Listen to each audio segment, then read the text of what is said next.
الحمد لله وكفى وسلام على عباده الذين اصطفى أما بعد فأعوذ بالله من الشيطان الرجيم بسم الله الرحمن الرحيم إن عدة الشهور عند الله 12 شهرا في كتاب الله يوم خلق السماوات والأرض منها 4 حرم صدق اللہ مولانا العلی العظیم۔ محترم بزرگوں، اللہ تبارک و تعالی نے جب سے اس کائنات کا نظام بنایا، چاند سورج بنائے، دن رات ہفتے اور مہینے بنائے، اسی دن سے سال کے 12 مہینے متعین ہیں، اور ان 12 مہینوں میں سے 4 مہینے محترم تھے۔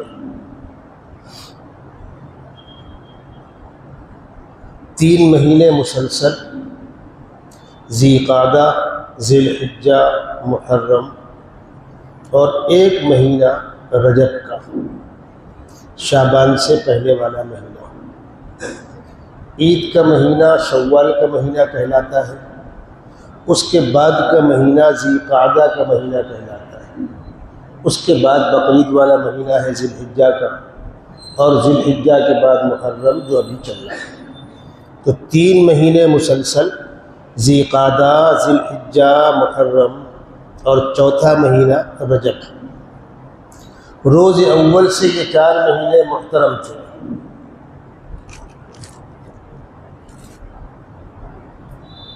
شریعت محمدیہ میں رمضان المبارک کا مہینہ رمضان کی وجہ سے، روزوں کی وجہ سے، اور اس مہینے میں قرآن نازل ہونے کی وجہ سے، لیکن شریعت محمدیہ میں محرم کی اہمیت، عظمت کو برقرار رکھا گیا۔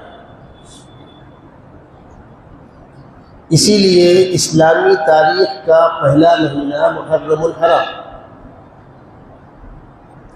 اور اس مہینے کی 10 تاریخ ہمیشہ سے محترم تھی، اسلام سے پہلے بھی اور اسلام میں بھی۔ بہت سے عظیم اور اہم واقعات 10 محرم الحرام کو واقع ہوئے۔ ان تفصیلات میں نہیں جانا چاہتا، وہ آپ سنتے رہتے ہیں۔ ایک واقعہ جس کو قرآن خود نقل کر رہا ہے، وہ کیا ہے؟ سیدنا موسیٰ علیہ السلام کی قوم کی غلامی، فرعون کے ظلم، استبداد، اس کی زیادتیاں، فرعون کے ظلم سے تنگ آ کر قوم نے ہجرت کی۔ اللہ کا حکم آیا کہ اپنی قوم کو لے کر آپ مصر سے راتوں رات نکل جائیے۔ وَلَقَدْ أَوْحَيْنَا إِلَى مُوسَىٰ أَنْ أَسْرِ بِعِبَادِي فَاضْرِبْ لَهُمْ طَرِيقًا فِي الْبَحْرِ يَبَسًا لَا تَخَافُ دَرَكًا وَلَا تَخْشَىٰ۔ سورہ طٰہٰ کے اندر یہ حکم موجود ہے 16ویں پارے میں، کہ ہم نے موسیٰ علیہ السلام پر وحی نازل کی کہ اپنی قوم کو راتوں رات لے کر آپ نکل جائیے۔ موسیٰ علیہ السلام پوری قوم بنی اسرائیل کو لے کر راتوں رات مصر سے نکل گئے۔ کیوں نکلے تھے؟ فرعون کی ظلم زیادتیوں سے نجات حاصل کرنے کے لیے۔ اتفاق ایسا ہوا، اس زمانے میں راستے تو بنے ہوئے نہیں تھے، رات کا اندھیرا ہے، اندازے سے لوگ چلتے تھے، جانا کہیں اور بھٹک کر پہنچ گئے کہیں۔ صبح ہوتے ہوتے جب روشنی نظر آ رہی ہے تو سامنے دریائے قلزم، دریائے نیل نہیں، عوام میں نیل مشہور ہے، نیل نہیں ہے، وہ دریائے قلزم ہے۔ ادھر صبح ہوتے ہوتے فرعون کے لوگوں کو معلوم ہوا کہ ساری بنی اسرائیل مخلوق مصر سے نکل چکی ہے۔ ہوا کیا؟ یہ بیچارے بنی اسرائیلی یہ غلاموں کی حیثیت سے وہاں رہتے تھے، کام دھام کرتے تھے، بیگاری کرتے تھے، اور ان کے گھر کی عورتیں قبطی خاندان، جو فرعون کا خاندان تھا، قبطی خاندان کے گھروں میں جا کر گھروں کے کام کرتی تھی۔ آج کی زبان میں آپ کہہ لیں جھاڑو برتن پوچھا، اس زمانے میں اور بھی کام ہوتے تھے گھروں کے۔ وہ فلانی نہیں آئی، فلانی نہیں آئی، فلانی نہیں آئی، بہن تمہارے یہاں کام والی آئی نہیں، تمہارے یہاں نہیں۔ اب جو اندازہ لگایا گیا تو پوری بنی اسرائیل قوم نکل چکی ہے، کسی گھر میں کوئی نہیں ہے۔ ارے جی کیا ہوا؟ فرعون طیش میں آ کر اپنے لشکر کو لے کر چلا پیچھے تیزی کے ساتھ۔ اب اس کے ساتھ سواریاں ہیں، گھوڑے ہیں، فوج ہے، حتیٰ کہ فرعون نے آ کر ان کو پا لیا، بنی اسرائیل کو۔ اب یہ بیچارے جائیں تو کہاں جائیں؟ آگے دریا، پیچھے فرعون کی فوج۔ ان لوگوں نے کہا موسیٰ اب تو ہم برے پھنسے، بھائی اب تک جیسا بھی تھا محنت مزدوری کر کے، بیگاری کر کے 2 وقت کی روٹی کھاتے تھے، ہمارے اوپر بغاوت کا الزام نہیں تھا، لیکن اب تو ہم باغی کہلائیں گے، نہ جانے ہمارے ساتھ کیا سلوک ہو۔ موسیٰ تم نے ہم کو لا کر برا پھنسا دیا، ہم جائیں تو کہاں جائیں؟ موسیٰ علیہ السلام فرما رہے نہیں، میں نے اپنے رب کے حکم کی تعمیل کی ہے، اللہ کوئی نہ کوئی راستہ دے گا۔ قرآن نے اس کو بھی نقل کیا، فلما تراءى الجمعان قال اصحاب موسیٰ انا لمدرکون۔ جب دونوں آمنے سامنے ہو گئے، فرعون کا لشکر اتنا قریب آ گیا کہ ایک دوسرے کی آواز سننے لگے، نظر آنے لگے، تو موسیٰ علیہ السلام کی قوم نے کہا موسیٰ ہم تو برے پکڑے گئے، برے پھنسے۔ یہ ایک ایمان والے کے ایمان کی امتحان کا نازک مرحلہ ہوتا ہے۔ نظر تو آ رہا ہے کہ اب کچھ نہیں بچا، اب تو پکڑے گئے اور مارے گئے، اور موسیٰ علیہ السلام کیا فرما رہے ہیں؟ اللہ کوئی نہ کوئی راستہ دے گا۔ کس بنیاد پر فرما رہے؟ نظر تو نہیں آ رہا۔ قال کلا ان معی ربی سیہدین، میرے ساتھ میرا رب ہے، وہ راستہ دے گا۔ بس یہ گفتگو ہو رہی تھی، خداوند قدوس نے موسیٰ علیہ السلام سے کہا کہ دریا میں، دریائے قلزم میں لاٹھی ماریے۔ فَأَوْحَيْنَا إِلَى مُوسَىٰ أَنِ اضْرِب بِعَصَاكَ الْبَحْرَ، آپ نے لاٹھی ماری، فَانْفَلَقَ فَكَانَ كُلُّ فِرْقٍ كَالطَّوْدِ الْعَظِيمِ، دریا کا پانی 12 حصوں میں تقسیم ہو کر کے زمین کھل گئی اور پانی جم کر پہاڑوں کی طرح کھڑا ہو گیا۔ 12 راستے دے دیے گئے۔ بنی اسرائیل کے ساتھ بہت سے مقامات پر جب اللہ کی مدد آ رہی ہے تو 12 دریا کے راستے 12، چشمہ پانی کے 12، یہ 12 کیا ہے؟ اور وہ 12 ان کے آج بھی ہے۔ حضرت یوسف علیہ السلام 12 بھائی تھے، ایک وہ اور 11 اور۔ جہاں پر قرآن نے حضرت یوسف علیہ السلام کے خواب کا تذکرہ کیا ہے، وہ اپنے ابا سے کہہ رہے ہیں انی رأیت 11 کوكبا، ابا جان میں 11 ستاروں کو دیکھ رہا ہوں، والشمس والقمر، سورج اور چاند کو دیکھ رہا ہوں کہ میرے آگے جھک رہے ہیں۔ یہ 11 ستارے 11 بھائی تھے اور ایک اماں اور ایک ابا۔ جب یوسف علیہ السلام مصر کے بادشاہ ہیں اور یہ پورا خاندان کنعان سے منتقل ہو کر مصر آ رہا ہے، تو اس زمانے کا دستور تھا کہ بادشاہ کے سامنے جھک کر سلام دیتے تھے۔ تو وہ جو ماں باپ اور 11 بھائیوں نے جھک کر سلامی دی، قال هذا تأویل رؤیایا من قبل قد جعلها ربی حقا، ابا جان اللہ نے میرے خواب کو سچ کر دیا۔ تو یہ 12 بھائی کی جو اولادیں ہیں وہ 12 قبیلے ہیں جو بنی اسرائیل کہلاتے ہیں۔ ان کو نکلنے کا راستہ دیا گیا، چل پڑے۔ اب فرعون کی فوج تو پیچھے ہی تھی، دریائے قلزم بہت لمبا تو نہیں ہے، یہ لوگ آگے آگے، فرعون کی فوج پیچھے پیچھے۔ جب بنی اسرائیل کی جماعت کا ایک ایک فرد اس پار نکل گیا اور فرعون اور اس کی فوج کا ایک ایک فرد دریا کے بیچ میں آ گیا، اندر آ گیا، تو خداوند قدوس نے پانی سے کہا جیسا تھا ویسا ہو جا۔ اب وہ پانی جو پہاڑ بن کر کھڑا ہوا تھا وہ ڈھیلا ہو کر ان کے اوپر گرا تو ٹنوں پانی ان کے اوپر دھارا بن کر گرا، یہ سب ڈوبنے لگے، فرعون بھی ڈوبنے لگا۔ جب فرعون کو یقین ہو گیا کہ اب تو موت آنی ہی آنی ہے تو اس نے کلمہ پڑھنا چاہا۔ قرآن کہتا ہے حتی اذا ادرکہ الغرق قال آمنت انہ لا الہ الا الذی آمنت بہ بنو اسرائیل وانا من المسلمین۔ جب فرعون ڈوبنے لگا تو اس نے کہا میں بھی اسی خدا کا کلمہ پڑھتا ہوں، اسی خدا پر ایمان لاتا ہوں جس پر بنی اسرائیل ایمان لائے تھے، اور میں اطاعت قبول کرنا چاہتا ہوں۔ تو جواب کیا دیا گیا؟ موت نظر آ جانے کے بعد کلمہ معتبر نہیں، کسی کے ساتھ بھی، میں ہوں آپ ہو کوئی بھی ہو، مجھے آپ کو میری موت نظر آ جائے تو کلمہ معتبر نہیں، ایمان معتبر نہیں نیا۔ پوری دنیا کو دنیا کی موت نظر آ جائے تو ایمان معتبر نہیں۔ اسی لیے آخری دور میں، بالکل آخری، ابھی تو بہت سے مراحل باقی ہیں علامات قیامت کے، وہ آخری علامتیں جن کے بعد اب قیامت ہی ہوگی اور کچھ نہیں ہوگا، ان دو علامتوں کے ظاہر ہو جانے کے بعد ایمان معتبر نہیں ہوگا، نیا ایمان معتبر نہیں ہوگا۔ وہ کیا ہوگا؟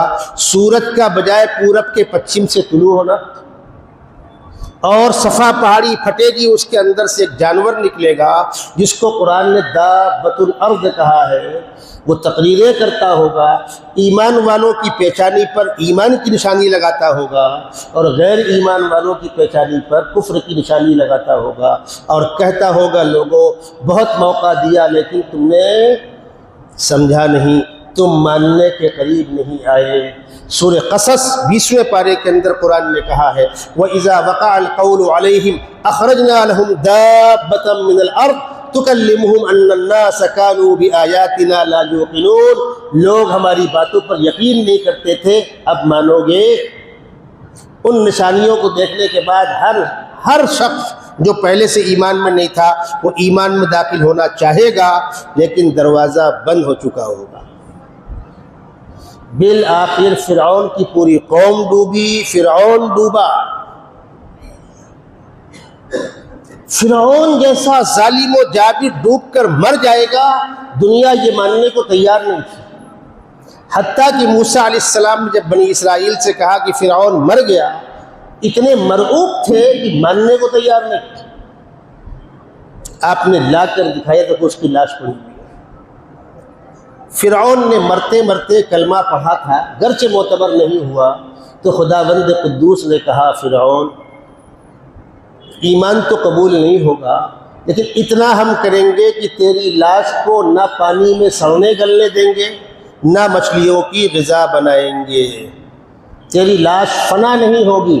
مچھلیوں نے تھوڑی سی ناک کھا لی ہے اس کی، لیکن کسی مچھلی نے آ کر پورا نگل لیا ہو، یا مچھلیاں نوچ نوچ کر کھا جائیں، مگرمچھ آ کر کھا جائیں، دریا کے اندر بڑے جانور ہوتے ہیں جیسے عام لاشوں کا ہوا، ہم تیری لاش کو بچا کر رکھیں گے۔ فَالْيَوْمَ نُنَجِّيكَ بِبَدَنِكَ لِتَكُونَ لِمَنْ خَلْفَكَ آیَةً، تیری لاش کو ہم بچا کر رکھیں گے تاکہ بعد میں آنے والوں کے لیے نشانی بنے کہ یہ حضرت تھے جو خدائی کا دعویٰ کر رہے تھے، انا ربکم الاعلیٰ کہنے والا یہ پڑا ہوا ہے۔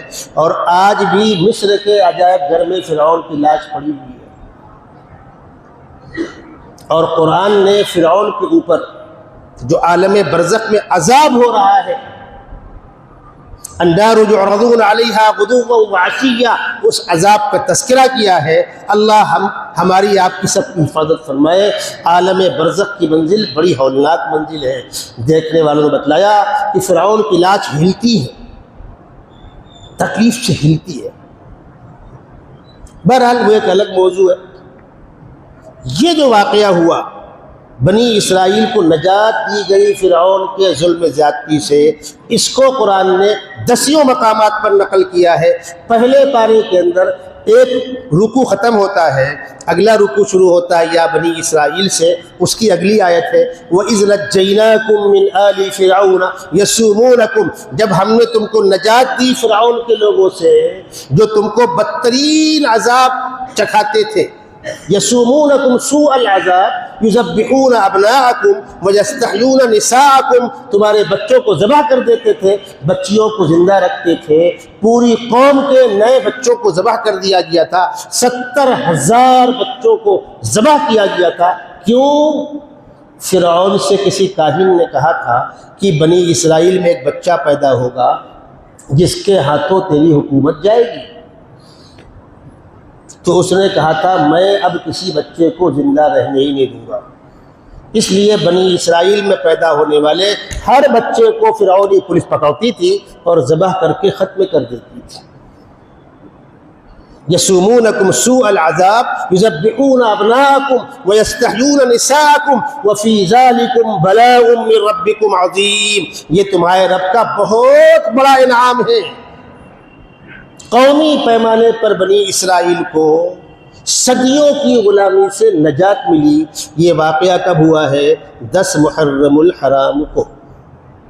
یہ میں نے ایک واقعہ آپ کو سنایا، مجھے آپ سے اگلی باتیں کرنی ہے، انہی واقعات میں نہیں رہنا ہے۔ بہت لوگ سناتے ہیں نوح علیہ السلام کی کشتی ٹھہری، یونس علیہ السلام مچھلی کے پیٹ سے باہر نکلے، ٹھیک ہے، ہم کو اس سے بحث نہیں کرنا۔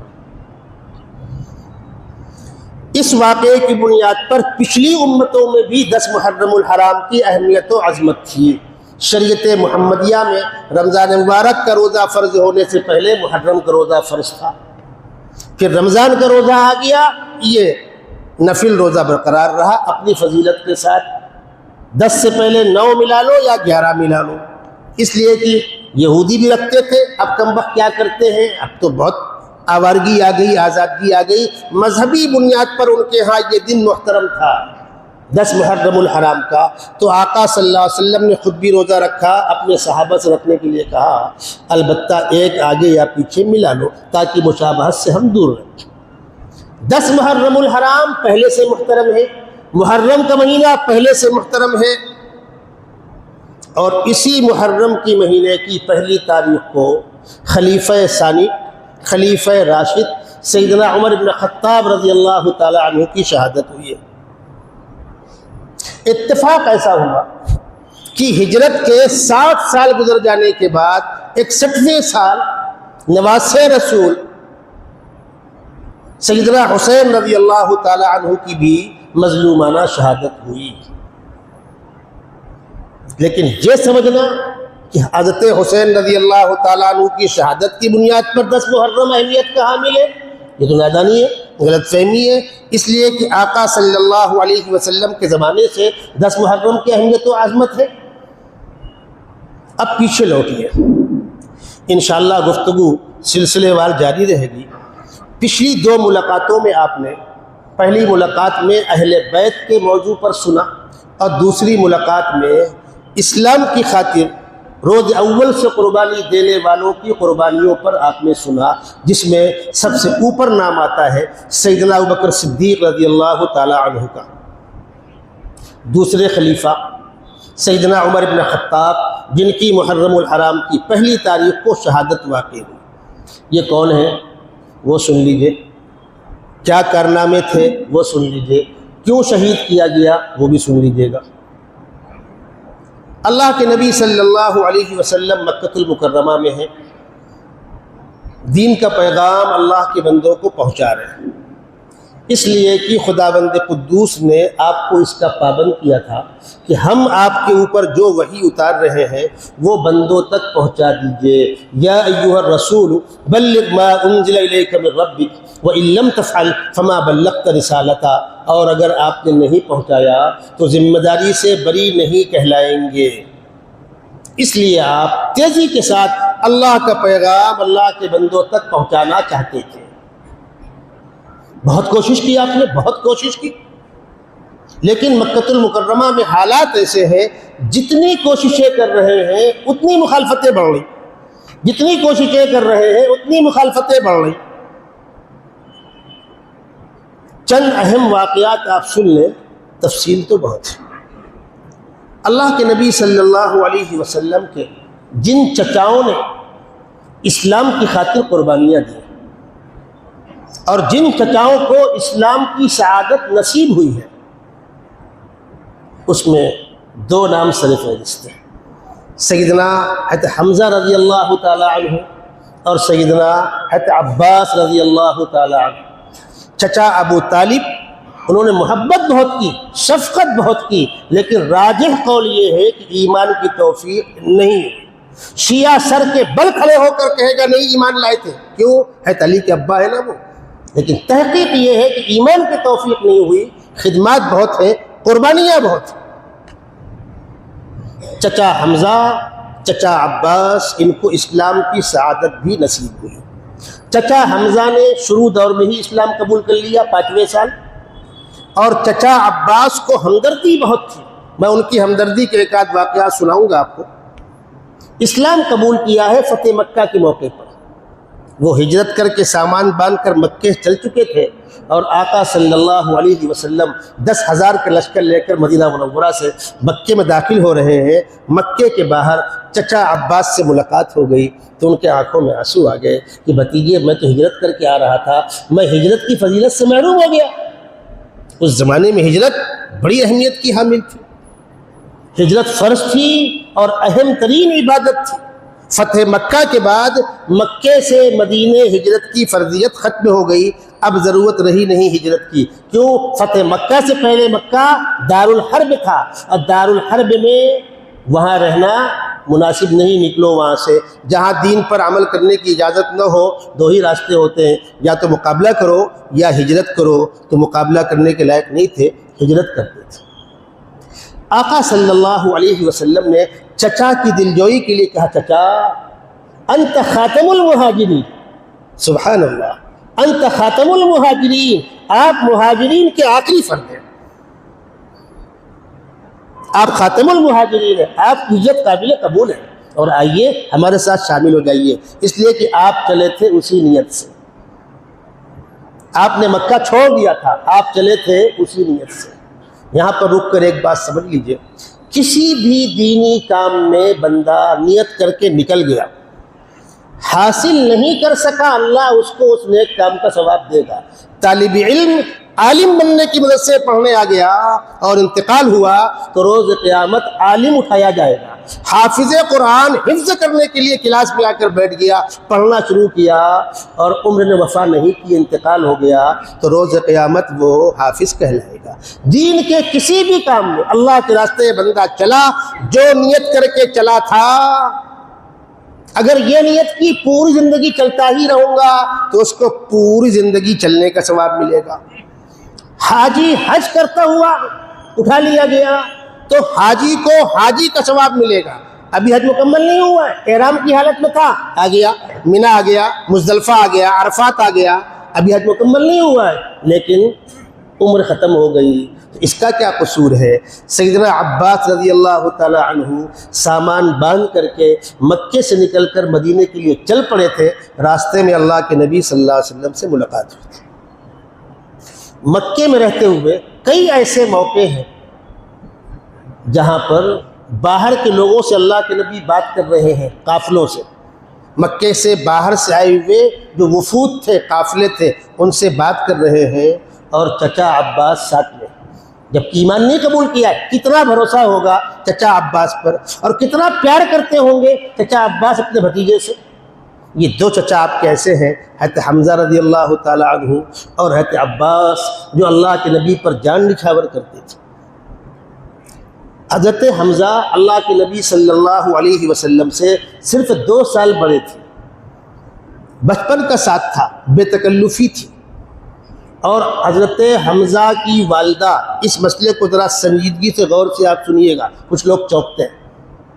حضرت حمزہ کی والدہ اللہ کے نبی کی سگی خالہ ہے، بیوی آمنہ کی بہن ہے، دادا کو جو محترمہ منسوب ہے ان کی چھوٹی بہن ابا کو منسوب ہے۔ ایسا ہو سکتا ہے کہ ایک بہن باپ کے ساتھ، ایک بہن بیٹے کے ساتھ رشتہ ہو سکتا ہے، منع نہیں ہے۔ تو خالہ زاد بھائی بھی تھے، اور آقا صلی اللہ علیہ وسلم کو مکے میں جس خاتون نے زویبہ نے دودھ پلایا تھا، اسی خاتون نے حضرت حمزہ کو بھی دودھ پلایا تھا۔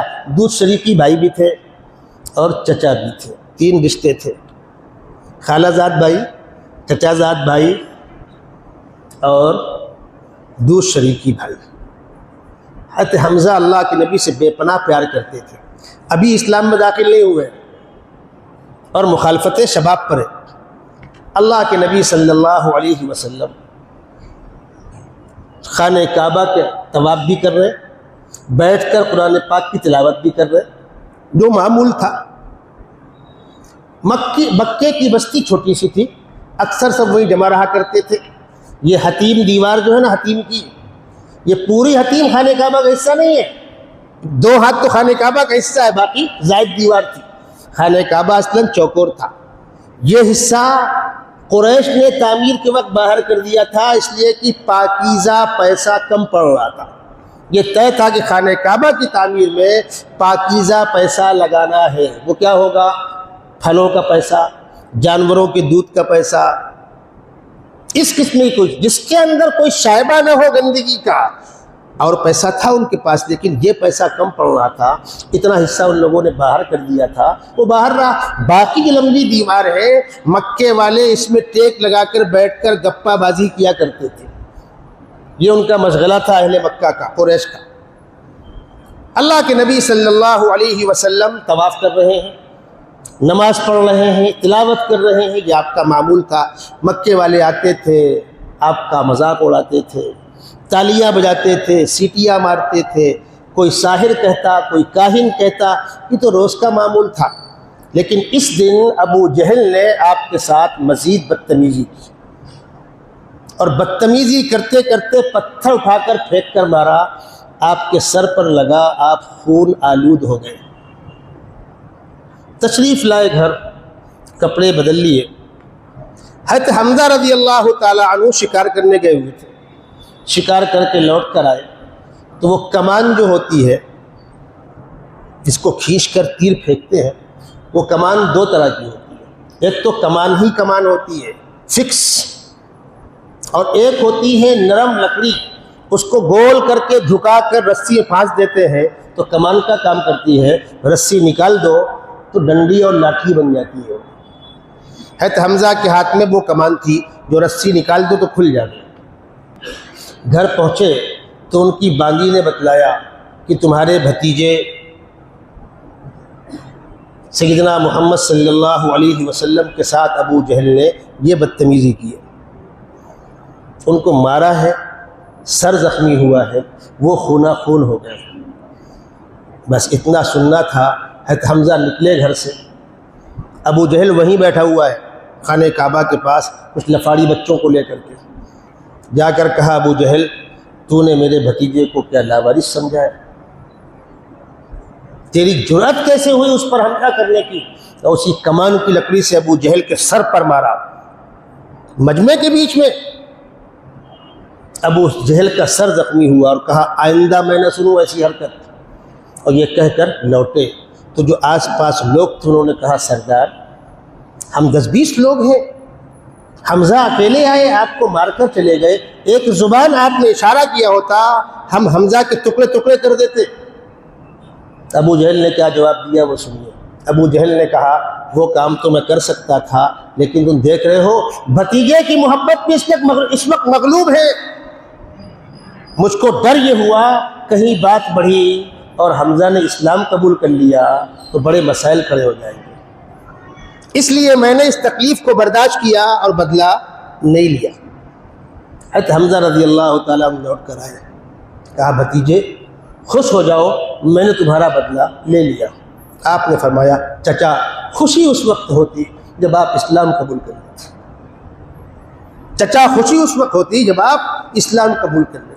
فرمایا، اچھا بیٹا ہاتھ پھیلاؤ، مجھے بھی کلمہ پڑھاؤ۔ حضرت حمزہ نے اس حال میں اسلام قبول کیا۔ حضرت حمزہ کے اسلام قبول کرنے کی اطلاع مکے کے اندر پھیلی تو آگ بگولا ہو گئے لوگ۔ میٹنگ بیٹھی کہ آہستہ آہستہ سارے نوجوان چلے جا رہے ہیں ادھر، اب دیر مت کرو، اب فیصلہ کن قدم اٹھاؤ، کیا کرنا چاہیے؟ مختلف رائے سامنے آئی، اور ایک رائے یہ سامنے آئی کہ تلوار سے سر بدن سے جدا کر دو۔ کون کرے گا یہ کام؟ اس لیے کہ اس کے لیے کوئی بہادر آدمی ہونا چاہیے اور مضبوط گھرانے کا ہونا چاہیے، اس لیے کہ اگر ہم نے نعوذ باللہ آقا صلی اللہ علیہ وسلم کو شہید کر دیا، قتل کر دیا، تو ان کا خاندان لڑنے کھڑا ہو جائے گا۔ سیدنا عمر ابن خطاب مکے کے بااثر خاندان کے ایک فرد تھے، بڑے جری اور بہادر شمار ہوتے تھے، ابو جہل کے ہم پلہ تھے۔ انہوں نے کہا یہ کام میں کرتا ہوں، لوگوں نے کہا ہاں ٹھیک ہے تم ہی اس کے اہل ہو۔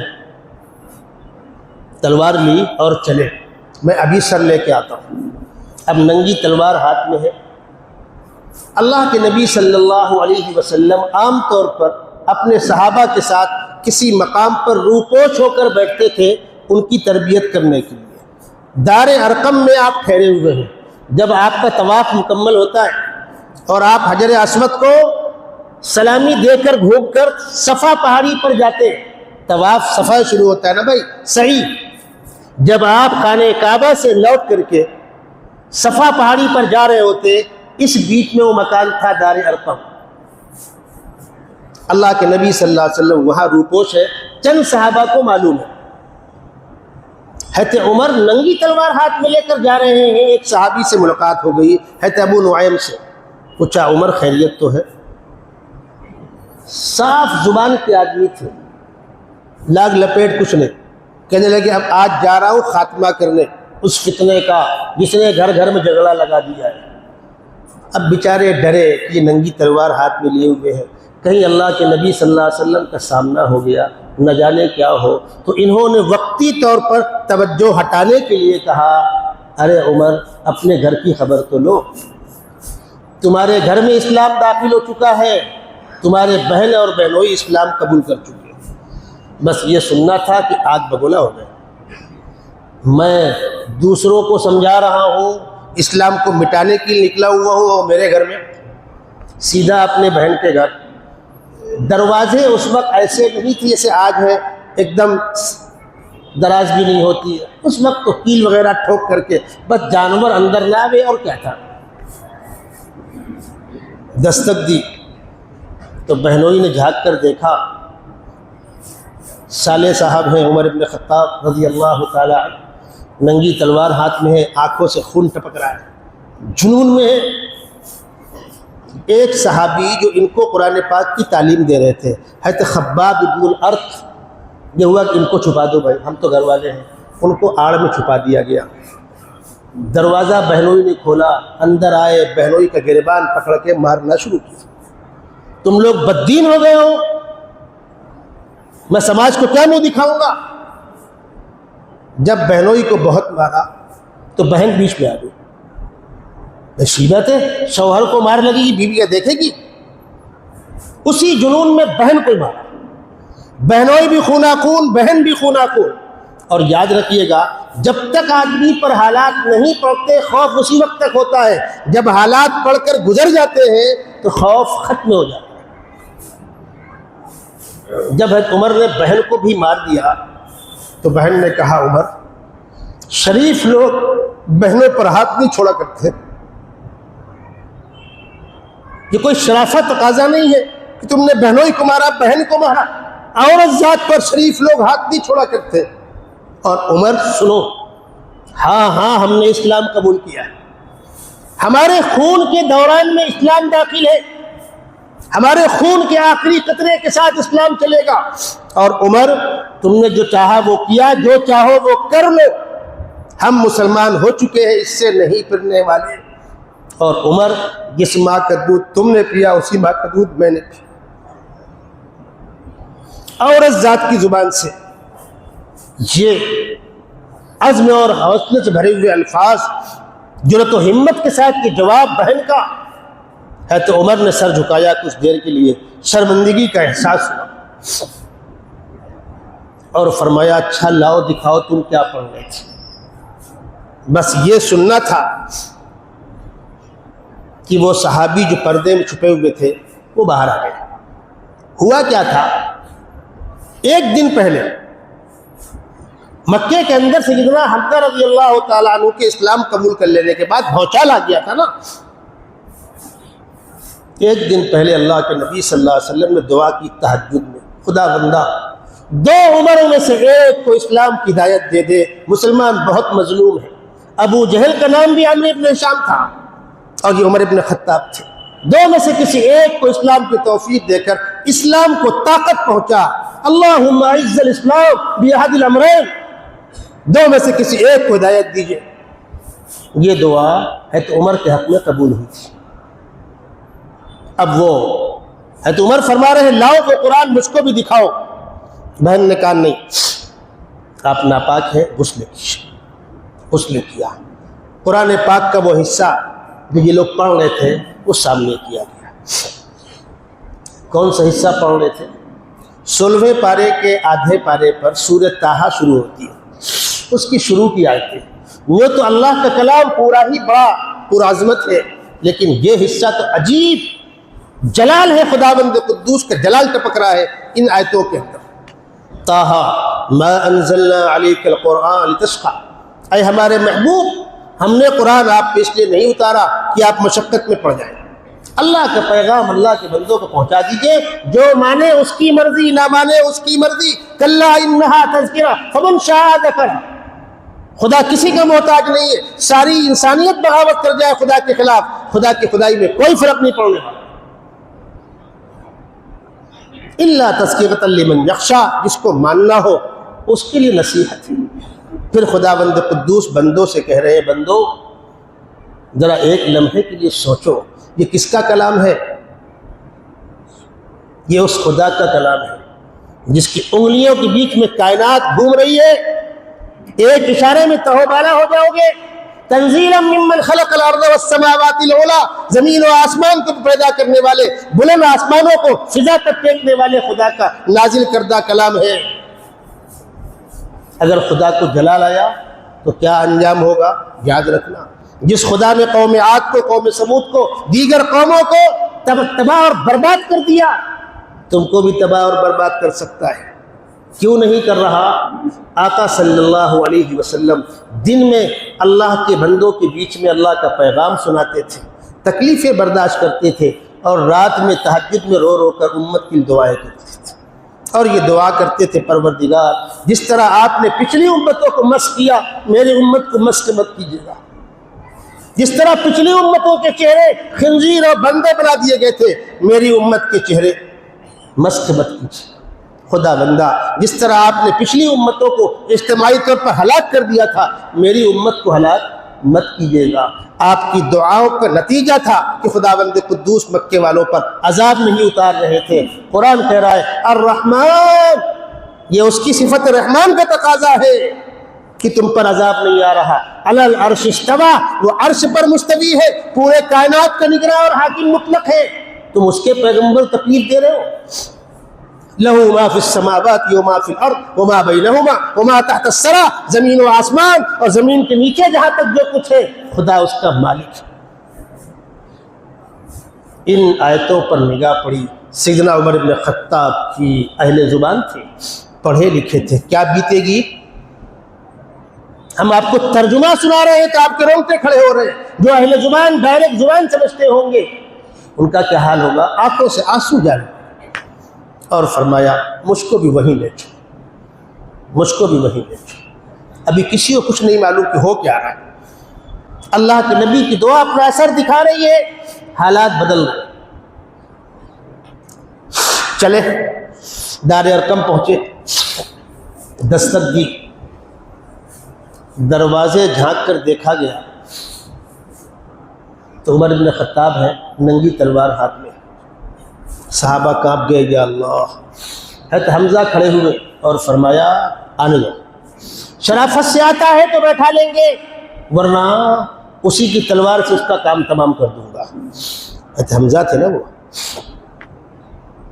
اللہ کے نبی صلی اللہ علیہ وسلم مسکرا کے فرمایا چچا آپ بیٹھیے۔ آپ بیٹھ گئے۔ آقا صلی اللہ علیہ وسلم خود کھڑے ہوئے۔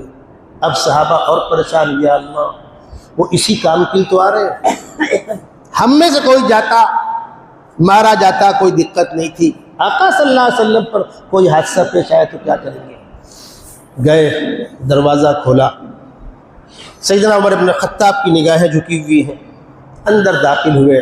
اللہ کے نبی صلی اللہ علیہ وسلم فرمایا عمر کس مقصد سے آنا ہوا؟ بعض روایتوں میں ہے عمر کب تک ستاؤ گے؟ سیدنا عمر نے فرمایا تاریخ کا وہ دور ختم ہو گیا، اب تو غلامی قبول کرنے کے لیے حاضر ہو۔ بس یہ سننا تھا کہ اللہ کے نبی صلی اللہ علیہ وسلم کی زبان سے بے ساختہ نکلا اللہ اکبر، صحابہ سمجھ گئے کہ عمر ابن خطاب اسلام میں داخل ہو رہے ہیں۔ سارے صحابہ نے ایک آواز اللہ اکبر کا۔ اب تک عبادت چھپ کر ہو رہی تھی، حضرت عمر نے فرمایا کہ اب عبادت چھپ کر نہیں ہوگی، چلیے میرے ساتھ خانے کعبہ میں، دیکھتا ہوں کون آتا ہے۔ وہی عمر جو آتے وقت ننگی تلوار سر قلم کرنے کے لیے آئے تھے، جاتے وقت آگے آگے عمر ابن خطاب ہے، ساتھ میں اللہ کے نبی صلی اللہ علیہ وسلم اور صحابہ ہے، اور سیدنا عمر اعلان کر رہے خبردار کسی نے اگر ترچھی نگاہ سے دیکھنے کی ہمت کی تو اچھا نہیں ہوگا۔ لکھنے والوں نے لکھا ہے جب آپ تاریخ پڑھیں گے خلافت راشدہ کے دور میں جب بیت المقدس فتح ہوا ہے، اسلامی فوج بیت المقدس گئی ہے، تو وہاں کے عیسائی پادریوں نے کہا، وہ علاقہ عیسائیوں کے ہاتھ میں تھا، ہم یہ چاہتے ہیں کہ جنگ کے بغیر یہ علاقہ آپ کے حوالے کر دیں، لیکن ایک شرط ہے، وہ کیا؟ اپنے امیر کو یہاں بلاؤ۔ کہاں؟ فلسطین، کہاں مدینہ، لمبا فاصلہ ہے۔ پیغام بھیجا گیا، آپ نے کہا چلو۔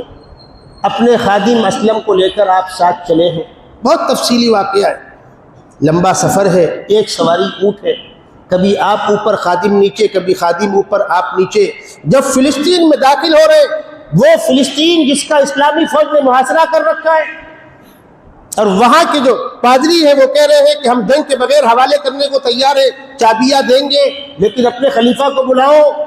وہ کتابیں کھول کر بیٹھے ہوئے، آسمانی کتابیں کھول کر بیٹھے ہوئے، نگاہ ڈالی، پوچھا اوپر کون ہے، نیچے کون ہے؟ معلوم ہوا کہ غلام اوپر ہے، خلیفہ اس کی لگام پکڑ کے چل رہے ہیں۔ کہا پہلی علامت پوری ہوئی۔ بدن پر لباس کیسا ہے؟ عام لباس ہے، پیون لگا ہوا۔ قد کیسا ہے؟ چہرہ کیسا ہے؟ ساری نشانیاں کتابوں کے اندر موجود ہیں کہ اللہ کے نبی صلی اللہ علیہ وسلم کے بعد ان کا ایک خادم داخل ہوگا یہاں جس کی یہ نشانیاں ہوں گی۔ انہوں نے چابیاں حوالے کی۔ مکے میں علل اعلان خانہ کعبہ تک جانے کا موقع کسی کی جرات نہیں ہو رہی تھی، عمر ابن خطاب آگے بڑھے ہیں تو علل اعلان مکے میں خانہ کعبہ میں عبادت ہو رہی ہے، اور عمر کے قدموں کے تلے وہ علاقہ فتح ہو رہا ہے۔ اس قبلے کو بھی عمر ابن خطاب کی فتح کا شرف حاصل ہے، اور مکے کے قبلہ کو بھی مکی دور میں عمر ابن خطاب کے قدموں کی ان کے آگے بڑھ کر اس کو کھلوانے کا شرف حاصل ہے۔ دونوں قبلوں کو آزاد کرانے کا شرف سیدنا عمر ابن خطاب کو حاصل۔ مکہ المکرمہ کا دور، اس کے بعد اور مظالم ہوئے ہیں، ہجرت ہو گئی۔ صحابہ نے مکے سے ہجرت کی ہے روپوش ہو کر، خود اللہ کے نبی صلی اللہ علیہ وسلم نے خاموشی سے ہجرت کی ہے، گھر سے نکلے ہیں، جا کر غار ثور میں 3 دن روپوش رہے ہیں۔ عمر ابن خطاب نے سامان تیار کیا ہے اور اعلان کیا ہے، لوگوں عمر مکہ چھوڑ کر مدینہ جا رہا ہے، جس کی ہمت ہو آؤ، روکتے میں روک لو۔ اس شان کے ساتھ آپ وہاں گئے، جنگوں میں شامل رہے۔ سیدنا ابوبکر صدیق کی خلافت میں آپ ان کے دائیں ہاتھ ہیں، اور یہ بات یاد رکھیے گا، سیدنا ابوبکر صدیق کی خلافت میں سیدنا عمر فاروق ہو، سیدنا عثمان غنی ہو، سیدنا علی مرتضیٰ ہو، یہ قریبی مشیروں میں سے تھے۔ حضرت علی کا ادنا سے ادنا اختلاف نہ سیدنا ابوبکر صدیق سے ہے، نہ سیدنا عمر فاروق سے ہے، نہ سیدنا عثمان غنی سے ہے۔ یہ تو بات کے لوگوں تماشا کر رہے ہیں بھائی، کوئی اختلاف نہیں۔ سیدنا ابوبکر صدیق کی خلافت میں اسلامی لشکر شام کے علاقے میں گیا ہے، روم کے علاقے میں جنگ ہوئی ہے، گھمسان کی جنگ ہوئی ہے، جنگ یرموک، اور وہ علاقہ ایک بڑے خون خرابے کے بعد فتح ہوا ہے۔ فتح تو ہو گئی تھی سیدنا ابوبکر صدیق کی خلافت میں ہی، لیکن لشکر لوٹ کر آتے آتے سیدنا ابوبکر صدیق اللہ کو پیارے ہو گئے تھے، سیدنا عمر فاروق کی خلافت میں لشکر لوٹ کر آیا ہے۔ پھر آپ نے اس کا رخ کیا ہے ایران کی جانب، کسرا کی حکومت، وہ قیصر کی حکومت تھی روم کی، یہ کسرا کی حکومت۔ یہاں گھمسان کی جنگ ہوئی ہے اور یہ علاقہ بھی فتح ہوا ہے۔ قیصر کے علاقے کی جنگ کی ہیرو حضرت خالد بن ولید رضی اللہ تعالی عنہ ہے، حضرت خالد کو تمغہ حاصل ہے، اور کسرا کی فوج کو زیر کرنے کے ہیرو حضرت سعد بن وقاص رضی اللہ تعالی عنہ ہے۔ وہ تو سارے ہی صحابہ ہے لیکن نام کثرت سے بھی کہا تھا۔ یہ دو دنیا کی بڑی طاقتیں زیر ہو گئیں، قیصر بھی کسریٰ بھی، اب کیا بچا؟ مکہ فتح ہو ہی چکا ہے، خطہ حجاز فتح ہو چکا ہے، دنیا کے دو عظیم بلاک روم و فارس، دنیا آدھی ادھر آدھی ادھر، جس طرح آج سے 30-40 سال پہلے دنیا آدھی امریکہ کے ساتھ آدھی روس کے ساتھ، یہ دو بڑے بلاک ہوا کرتے تھے۔ روم بھی فتح ہوا، فارس بھی فتح ہوا۔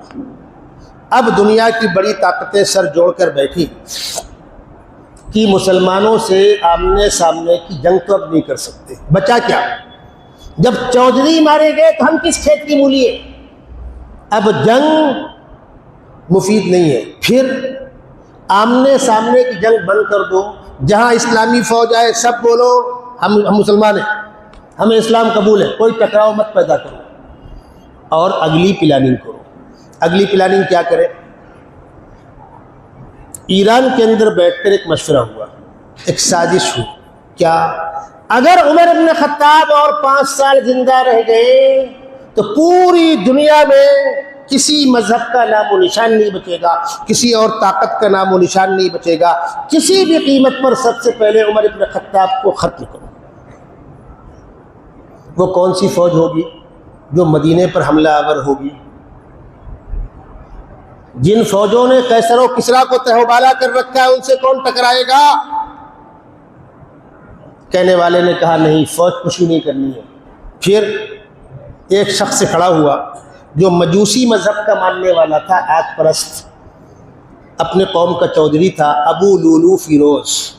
اس نے کہا میں یہ کام کروں گا، مجھ کو تم لوگ کسی طریقے سے مدینہ شہر میں پہنچا دو، میں وہاں رہوں گا اور موقع لگا کر حملہ کر دوں گا، ماروں گا اور مر جاؤں گا۔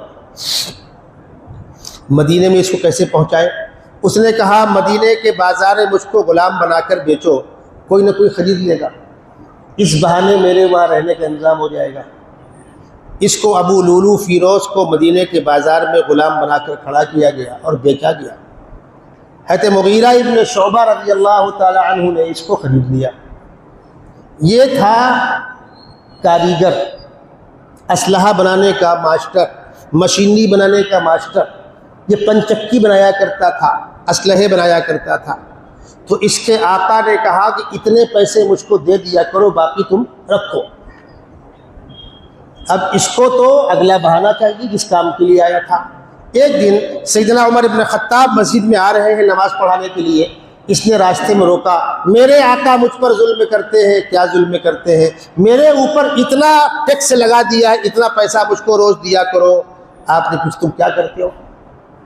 اس نے کہا میں مستری ہوں، مشین بناتا ہوں۔ تو آپ نے فرمایا زائد تو نہیں ہے، ایک مستری کے لیے کیا مشکل ہے؟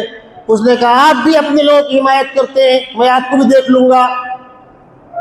حضرت عمر نے فرمایا کہ یہ شخص مجھ کو فتین لگتا ہے اور اس کے ارادے اچھے نہیں ہیں۔ بہرحال بات آئی گئی، ختم ہوئی۔ چلتے چلتے آپ نے اس سے کہا کہ تم اسلحے بناتے ہو، ایک چاقو بنا دو میرے لیے، ایک تلوار بنا دو میرے لیے، ایک پنچکی بنا دو میرے لیے۔ اس نے کہا میں آپ کے لیے ایسا ہتھیار بناؤں گا، ایسی پنچکی بناؤں گا کہ دنیا یاد رکھے گی۔ بات آئی گئی، ختم ہو گئی۔ اس شخص نے ایک نیزہ بنایا، دو طرف اس میں دھار ہے، اس کو زہر کے پانی میں ٹھنڈا کیا۔ یہ کیا ہوتا ہے؟ نیزے کو، چاقو کو، تلوار کو آپ آگ میں تپائیے اور کسی برتن میں پانی میں زہر گھول دیجئے۔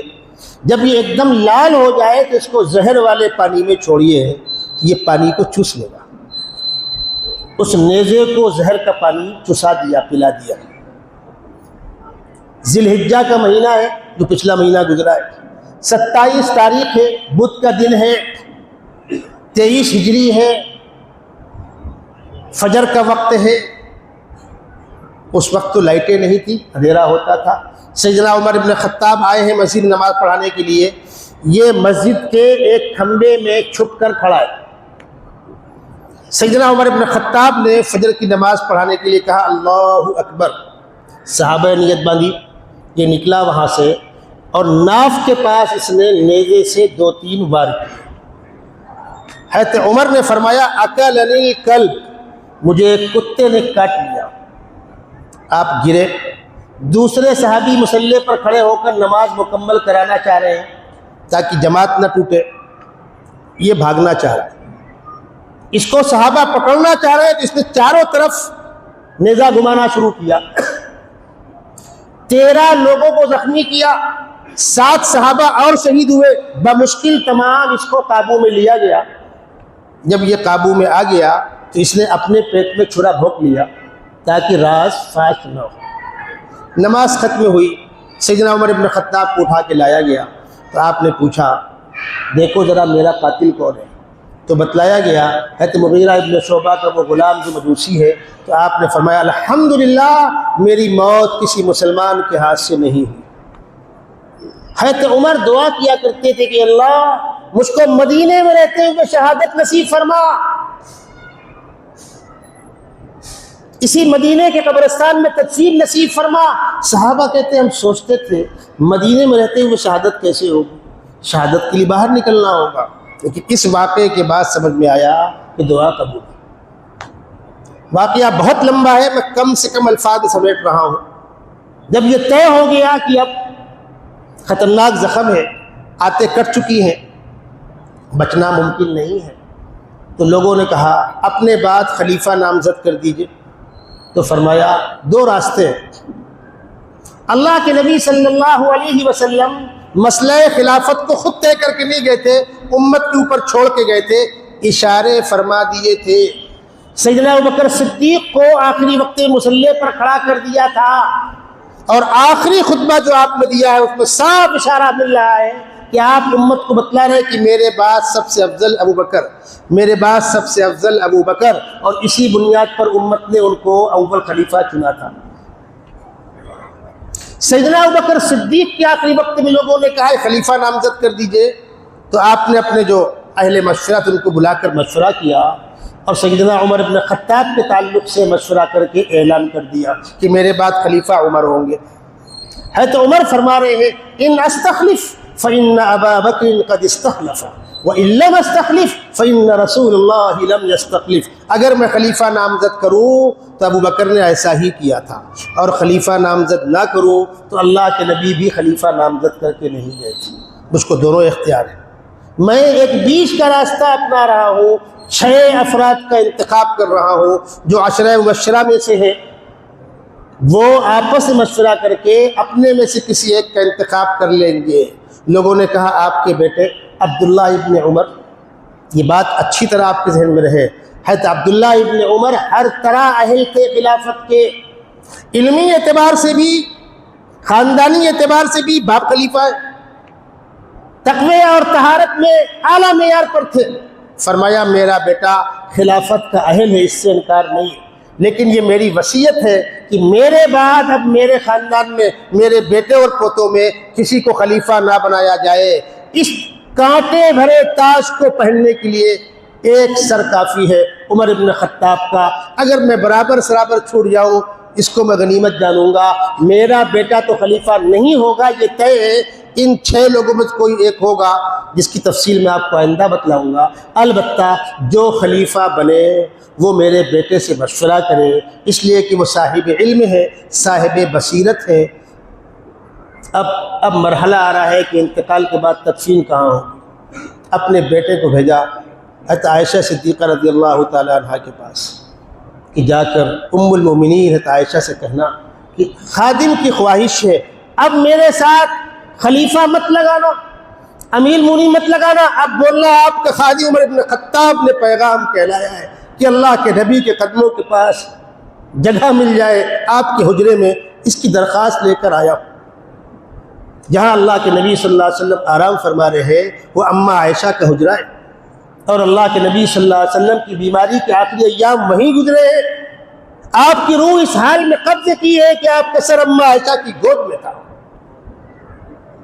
کتنے بدقسمت اور مردود ہیں وہ لوگ جو اماں عائشہ کا تبرہ کرتے ہیں۔ پیغمبر علیہ السلام نے بیماری کے آخری ایام میں اپنی بیویوں سے کہا تھا کہ میری خواہش یہ ہے کہ میں بیماری کے ایام عائشہ کے پاس گزاروں، تو ساری بیویوں نے کہا تھا ہم خوشی کے ساتھ آپ کو اجازت دیتے ہیں، آپ نے بیماری کے آخری ایام اماں عائشہ کے حجرے میں گزارے، اور وہ ان کے حصے کا کمرہ تھا۔ اللہ کے نبی صلی اللہ علیہ وسلم وہیں مدفون ہے، حضرت عائشہ کے والد محترم ابوبکر صدیق وہیں مدفون ہے، تیسری جگہ حضرت عائشہ نے اپنے لیے خود چھوڑ رکھی تھی۔ عبداللہ ابن عمر گئے، حضرت عائشہ بیٹھ کے رو رہی تھی، بیٹا کیسے آنا ہوا؟ کہا ابا نے بھیجا ہے درخواست لے کر۔ کہا بیٹا وہ جگہ میں نے اپنے لیے خاص کر رکھی تھی، لیکن میں عمر بن خطاب کو اپنے اوپر ترجیح دیتا ہوں، اجازت ہے روضہ اقدس میں تدفین کی، حجرہ عائشہ میں تدفین کی۔ لوٹ کر آئے تو فرمایا بڑے اونچے دربار سے میرا بیٹا آ رہا ہے، مجھ کو ٹیک لگا کے بیٹھال دو۔ ٹیک لگا کے بیٹھالا گیا۔ پوچھا کیا جواب ملا؟ کہا اماں عائشہ نے اجازت دے دی۔ فرمایا اچھا، جب جنازہ لے کر چلنا ایک بار پھر پوچھنا، اگر اس وقت بھی منع کر دے تو مسلمانوں کے عام قبرستان مجھ کو دفن کر دینا، اور اگر اجازت دے دیں جو میری آخری تمنا ہے اللہ کے نبی کے قدموں کے پاس آرام گاہ مل جائے تو مجھ کو روضہ اقدس میں دفن کرنا۔ بالآخر اجازت ملی اور وہاں دفن ہوئے۔ اللہ کے نبی صلی اللہ علیہ وسلم، تھوڑا نیچے ابوبکر صدیق، اس کے نیچے عمر فاروق، اور بعض لوگ کہتے ہیں کہ دائیں طرف ابوبکر صدیق اور بائیں طرف عمر فاروق۔ 4 قبروں کی وہاں جگہ ہے، چوتھی قبر کی جگہ ابھی خالی ہے۔ سیدنا عیسیٰ علیہ السلام دوبارہ آسمان سے اتریں گے، اپنی عمر پوری کریں گے، ابھی تو کنوارے ہیں، وہ شادی ہوگی، صاحب اولاد ہوں گے، عمر پوری کریں گے، اترنے کے بعد 40 سال مزید زندہ رہیں گے، پھر آپ کا انتقال ہوگا، تو چوتھی قبر آپ کے لیے وہاں خالی چھوڑی گئی ہے۔ یہ میں نے آپ کو بنیادی باتیں بتلائیں، انشاءاللہ سلسلہ جاری رہے گا، گفتگو جاری رہے گی، تاکہ ایک مسلمان کے ذہن میں ہمارے خلفاء کا صحیح مقام، جن کو 10 دن پانی پی پی کر کوسا جاتا ہے، اگر ابو بکر اور عمر اور عثمان اور علی ہی مسلمان نہ بچیں گے تو ہمارے ہاتھ میں لگے گا کیا؟ محبت اہل بیت کے نام پر بیٹی فاطمہ الزہرا اور داماد علی کو الگ کر دو، باقی پورے خاندان کو جہنم میں بھیج دو، یہ کیسا ایمان ہے بھائی؟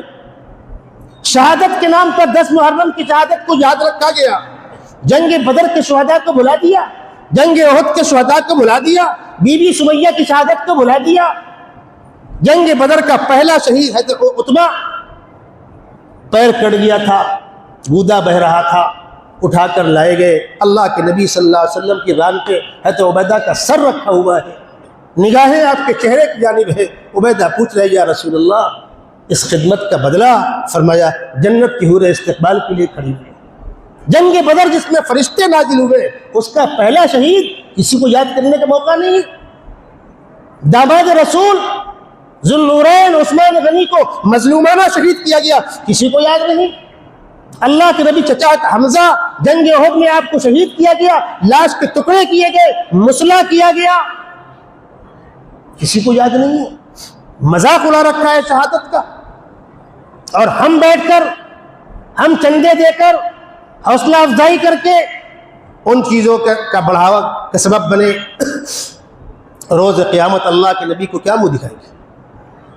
محرم الحرام کی 10 تاریخ کو روزہ رکھنا فضیلت کی چیز ہے، بہت فضیلت کی چیز ہے، اور الحمدللہ ہمارے جماعت کے ساتھی مختلف مسجدوں کے اندر اس کا اہتمام بھی کرتے ہیں۔ 9-10 یا 10-11 مرکز میں اجتماع ہوتا ہے، اس سال بھی ہے، جو ہے جی ہاں، مختلف مقامات پر اہتمام ہوتا ہے، ہندوستانی میں اس کا اہتمام ہوتا ہے، رات میں لوگ آتے ہیں، بیانات ہوتے، دینی کام ہوتے، ٹھیک ہے۔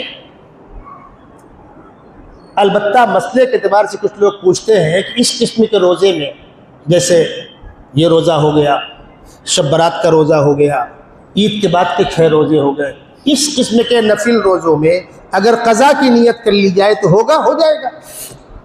کوئی بھی نفل روزہ جس میں آپ قضا کی نیت کر لیں، اس نفل کا ثواب بھی مل جائے گا اور قضا بھی ادا ہو جائے گا۔ انشاءاللہ اگلی ملاقاتوں میں چند اہم باتیں اور ہیں جن کو بتلائے بغیر گفتگو مکمل نہیں ہوتی۔